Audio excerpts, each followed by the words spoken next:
Side में खड़ा था, वो गोली लग गई। किसने मारा? ये अनुराग तिवारी के लड़के। इस रेत चोर रेत माफिया राजेश पाठक और इसके बेटे पवन पाठक को अब भी जेल में नहीं डाला गया तो बालाघाट जिले और सिवनी जिले के कई लोगों पर ये गोली चलवा के, दंगे करवा के शांति प्रिय जो जिला है बालाघाट और सिवनी जिला, उसको आपराधिक जिला घोषित कर देंगे। नमस्कार साथियों, अभी अभी खबर आ रही है कि सिवनी जिले में उगली थाना अंतर्गत खुड़सुड़ा रेत घाट पर गोली चल गई है और गोली चलाने वाला और कोई नहीं, रेत चोर रेत माफिया राजेश पाठक, उसके बेटे पवन पाठक का सगा रिश्तेदार अनुराग तिवारी है। मैं बार बार बालाघाट के प्रशासन और मध्य प्रदेश के मुखिया को वीडियो के माध्यम से कह रहा हूं कि बालाघाट में पूरा गुंडा तंत्र चल रहा है और वो गुंडा तंत्र रेत माफिया लोग चला रहे हैं। और मैं बार बार रेत माफिया रेत चोर राजेश पाठक और उसके बेटे को की जानकारी दे रहा हूं कि ये पूरा गुंडा तंत्र चला रहे हैं और कानून व्यवस्था बिगाड़ रहे हैं। और आज ये घटना सिवनी जिले में हो गई, इन्हीं लोगों ने कर डाली, वहां गोली चला दी। अगर ये घटनाएं हो रही है, बड़ी बड़ी दुर्घटनाएं हो रही है, गोली चल रही है, इसका कारण है प्रशासन, सिवनी जिले का प्रशासन और बालाघाट जिले का प्रशासन। अगर प्रशासन समय रहते इन माफियाओं के ऊपर कार्रवाई कर देता, जिसके सबूत प्रशासन को पूरे दिए गए हैं, तो आज ये दुर्घटना नहीं होती। रेत माफिया रेत चोर राजेश पाठक, उसके बेटे पवन पाठक की चोरी पकड़ाने के बाद भी बालाघाट का प्रशासन उनके ऊपर मामला पंजीबद्ध नहीं कर रहा है, जिससे उनके हौसले बुलंद है और इसलिए वो गोली चला रहे हैं, लोगों को मार रहे हैं। ये उत्तर प्रदेश से आकर बालाघाट के जिले के लोगों को मरवा रहा है, सिवनी के जिले के लोगों को मरवा रहा है, पिटवा रहा है, मगर प्रशासन मौन है, इसके ऊपर कार्रवाई नहीं कर रहा है। क्या मैं पूछना चाहता हूं बालाघाट के प्रशासन और सिवनी के प्रशासन से, ये जो रेत चोर राजेश पाठक और पवन पाठक है, क्या ये कलेक्टर एसपी से बड़े हो गए हैं? क्या कलेक्टर एसपी को ये तनख्वाह देते हैं?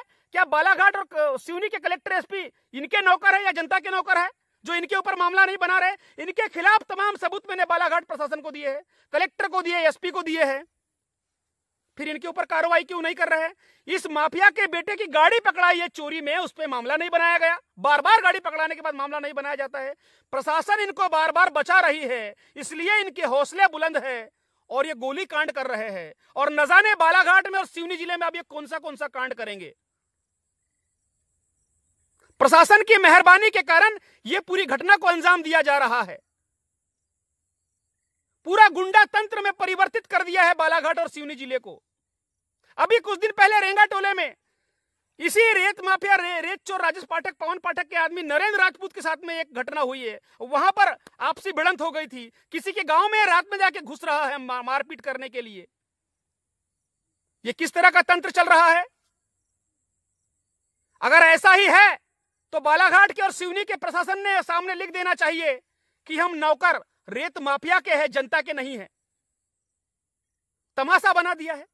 कुछ साल पहले यहां पर लवलेश तिवारी आकर रहा था और बैयर में एक पत्रकार के कनपट्टी पर उसने बंदूक टिका दिया था और उत्तर प्रदेश में जाके उसने अतीक अहमद को गोली मारी थी। ये पूरे गुंडे मवाली उत्तर प्रदेश से राजेश पाठक ला रहा है और पूरे बालाघाट जिले को और सिवनी जिले को दहला रहा है। अगर समय रहते इन बाप बेटों को अंदर नहीं किया गया, जिसके प्रमाण सारे मैंने दे दिए अंदर करने के, तो ये और तांडव मचाएंगे और पूरे जिले को, बालाघाट जिले को और सिवनी जिले को दहलाएंगे और यहां की शांति व्यवस्था खराब करेंगे।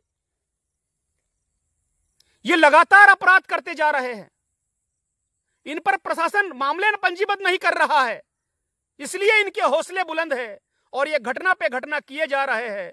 प्रशासन मौन है। ऐसा लग रहा है कि पूरे बालाघाट का और सिवनी का प्रशासन रेत माफिया रेत चोर राजेश पाठक और पवन पाठक चला रहे हैं। गजब तमाशा बना रखा है। बालाघाट जिले में भी गांव गांव इनकी टीम घूम रही है, रेत कंपनी की, रेत माफिया की टीम घूम रही है। और बालाघाट जिले में भी कभी भी गोली कांड हो सकता है, बड़ी दुर्घटना हो सकती है, क्योंकि बालाघाट का प्रशासन मौन है और माफिया को संरक्षण दे रहा है। अभी बालाघाट के पास में, बालाघाट मुख्यालय से 6 किलोमीटर की दूरी पर धपेरा में तलवार लेकर इनके लोग खड़े रहते हैं घाट के ऊपर और धपेरा का अवैध घाट लुटवा रहे हैं। मैं लगातार बालाघाट के कलेक्टर मृणाल मीणा को इसकी जानकारी दे रहा हूं, मगर बालाघाट कलेक्टर मृणाल मीणा इस पर कोई कार्रवाई नहीं कर रहे हैं। इसका मतलब साफ है कि पूरा संरक्षण कलेक्टर एसपी का माफियाओं को है, इसलिए पूरे जिले में कानून व्यवस्था खराब हो रही है और सिवनी जिले में कानून व्यवस्था खराब हो रही है। सिवनी जिले के कलेक्टर एसपी भी माफियाओं का साथ दे रहे हैं, जनता का साथ नहीं दे रहे हैं। और मुख्यमंत्री मोहन यादव का तो खुला संरक्षण है इन गुंडों को, क्योंकि ये रेत माफिया, रेत चोर राजेश पाठक भाजपा का वरिष्ठ कार्यकर्ता है और भाजपा के लोग ऐसी गुंडागर्दी कर रहे हैं और पूरे मध्य प्रदेश को दहला रहे हैं, गोली कांड कर रहे हैं उत्तर प्रदेश से आकर मध्य प्रदेश में। फिर भी भाजपा नहीं जाग रही है और भाजपा जानबूझकर दंगे करवाना चाहती है अपने रेत चोर रेत माफिया राजेश पाठक से, मगर उस पर कार्रवाई नहीं कर रही है। कहाँ रहते हैं? इमली टोला। क्या घटना हुई है? मैं साहब मेरे भतीजे के साथ, विकास पटले के साथ, मैं मेला से वापस हो रहा था, तो मैं वहाँ पे बहुत ज़्यादा भीड़ थी, 100-150 आदमी की भीड़ लगी मेरे को। हम भी क्या हुआ करके साइड में खड़े हो गए थे। इस बीच में वहाँ पे मारा पीटी और गोलियों की वो चलने लगी। इस बीच में इस विकास पटले को साइड में खड़ा था, वो गोली लग गई। किसने मारा?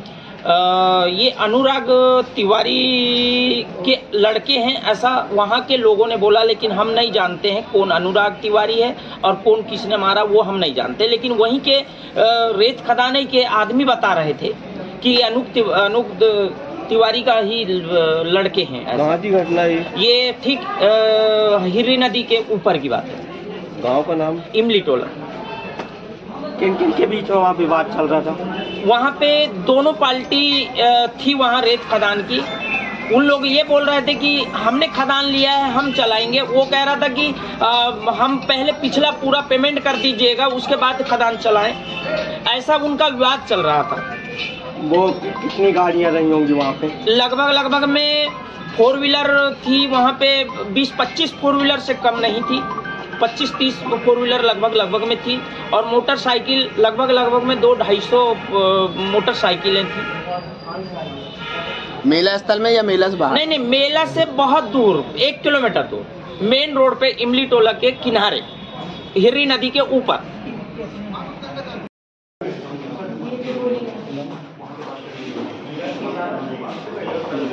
आईडी में ले रहा है ना, आईडी भैया वहाँ चलो। गोली कहाँ लगी?